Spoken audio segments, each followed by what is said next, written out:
Évangile de Luc, chapitre 2. En ce temps-là parut un édit de César Auguste, ordonnant un recensement de toute la terre. Ce premier recensement eut lieu pendant que Quirinius était gouverneur de Syrie. Tous allaient se faire inscrire chacun dans sa ville. Joseph aussi monta de la Galilée, de la ville de Nazareth, pour se rendre en Judée, dans la ville de David, appelée Bethléem, parce qu'il était de la maison et de la famille de David, afin de se faire inscrire avec Marie, sa fiancée qui était enceinte. Pendant qu'ils étaient là, le temps où Marie devait accoucher arriva, et elle enfanta son fils, premier-né. Elle l'emmaillota et le coucha dans une crèche parce qu'il n'y avait pas de place pour eux dans l'hôtellerie. Il y avait dans cette même contrée des bergers qui passaient dans les champs les veilles de la nuit pour garder leurs troupeaux. Et voici, un ange du Seigneur leur apparut, et la gloire du Seigneur resplendit autour d'eux. Ils furent saisis d'une grande frayeur. Et l'ange leur dit, « Ne craignez point, car je vous annonce une bonne nouvelle, qui sera pour tout le peuple le sujet d'une grande joie. C'est qu'aujourd'hui, dans la ville de David, il vous est né un sauveur, qui est le Christ, le Seigneur. Et voici à quel signe vous le reconnaîtrez. Vous trouverez un enfant emmailloté et couché dans une crèche. » Et soudain, il se joignit à l'ange une multitude de l'armée céleste, louant Dieu et disant « Gloire à Dieu dans les lieux très hauts, et paix sur la terre parmi les hommes qu'il agrée. » Lorsque les anges les eurent quittés pour retourner au ciel, les bergers se dirent les uns aux autres « Allons jusqu'à Bethléem, et voyons ce qui est arrivé, ce que le Seigneur nous a fait connaître. » Ils y allèrent en hâte, et ils trouvèrent Marie et Joseph et le petit enfant couché dans la crèche. Après l'avoir vu, ils racontèrent ce qui leur avait été dit au sujet de ce petit enfant. Tous ceux qui les entendirent furent dans l'étonnement de ce que leur disaient les bergers.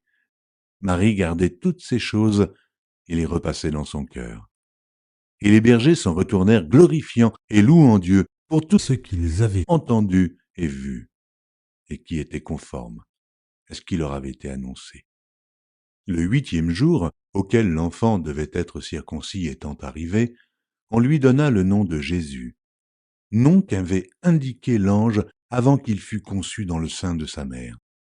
Et, quand les jours de leur purification furent accomplis, selon la loi de Moïse, Joseph et Marie le portèrent à Jérusalem pour le présenter au Seigneur, suivant ce qui est écrit dans la loi du Seigneur.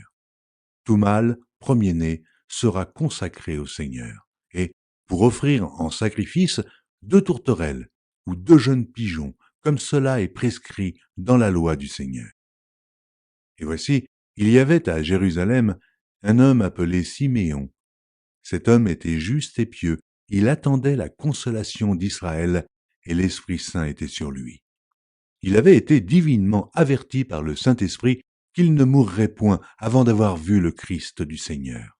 Il vint au temple, poussé par l'Esprit, et, comme les parents apportaient le petit enfant Jésus pour accomplir à son égard ce qu'ordonnait la loi, il le reçut dans ses bras, bénit Dieu et dit « Maintenant, Seigneur, tu laisses ton serviteur s'en aller en paix, selon ta parole. Car mes yeux ont vu ton salut, salut que tu as préparé devant tous les peuples, lumière pour éclairer les nations et gloire d'Israël ton peuple. » Son père et sa mère étaient dans l'admiration des choses qu'on disait de lui. Siméon les bénit et dit à Marie, sa mère, « Voici, cet enfant est destiné à amener la chute et le relèvement de plusieurs en Israël, et à devenir un signe qui provoquera la contradiction. Et à toi-même, une épée te transpercera l'âme afin que les pensées de beaucoup de cœurs soient dévoilées. » Il y avait aussi une prophétesse, Anne, fille de Phanuel, de la tribu d'Azer. Elle était fort avancée en âge, et elle avait vécu 7 ans avec son mari depuis sa virginité. Restée veuve et âgée de 84 ans, elle ne quittait pas le temple, et elle servait Dieu nuit et jour dans le jeûne et dans la prière. Étant survenue, elle aussi à cette même heure, elle louait Dieu, et elle parlait de Jésus à tous ceux qui attendaient la délivrance de Jérusalem. Lorsqu'ils eurent accompli tout ce qu'ordonnait la loi du Seigneur, Joseph et Marie retournèrent en Galilée, à Nazareth, leur ville. Or l'enfant croissait et se fortifiait, il était rempli de sagesse, et la grâce de Dieu était sur lui. Les parents de Jésus allaient chaque année à Jérusalem, à la fête de Pâques. Lorsqu'il fut âgé de 12 ans, ils y montèrent selon la coutume de la fête. Puis, quand les jours furent écoulés et qu'ils s'en retournèrent, l'enfant Jésus resta à Jérusalem. Son père et sa mère ne s'en aperçurent pas. Croyant qu'il était avec leurs compagnons de voyage, ils firent une journée de chemin et le cherchèrent parmi leurs parents et leurs connaissances. Mais, ne l'ayant pas trouvé, ils retournèrent à Jérusalem pour le chercher. Au bout de 3 jours, ils le trouvèrent dans le temple, assis au milieu des docteurs, les écoutant et les interrogeant. Tous ceux qui l'entendaient étaient frappés de son intelligence et de ses réponses. Quand ses parents le virent, ils furent saisis d'étonnement, et sa mère lui dit, « Mon enfant, pourquoi as-tu agi de la sorte avec nous? Voici, ton père et moi, nous te cherchions avec angoisse. » Il leur dit, « Pourquoi me cherchiez-vous?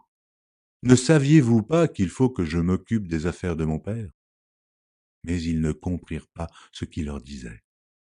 Puis il descendit avec eux pour aller à Nazareth, et il leur était soumis. Sa mère gardait toutes ces choses dans son cœur.